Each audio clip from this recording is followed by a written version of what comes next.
আপনি হয়তো জানেন না, আটলান্টিক মহাসাগরে এমন এক ভয়ঙ্কর এলাকা রয়েছে যেখানে গত 100 বছর ধরে নিখোঁজ হয়েছে শত শত জাহাজ, শত শত বিমান।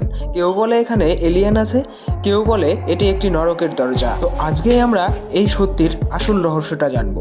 Welcome to Bermuda triangle.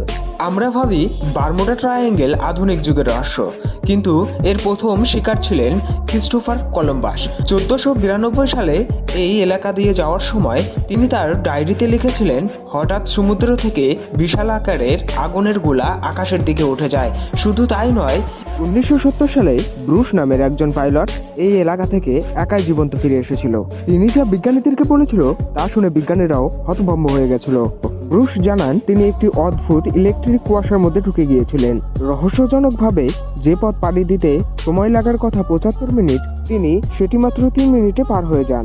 অনেকেই মনে করেন বারমুডা ট্রায়াঙ্গেলে এমন কিছু ওয়ার্ম হোল বা সময়ের সুড়ঙ্গ আছে যা মানুষকে অন্য মাত্রায় নিয়ে যায়।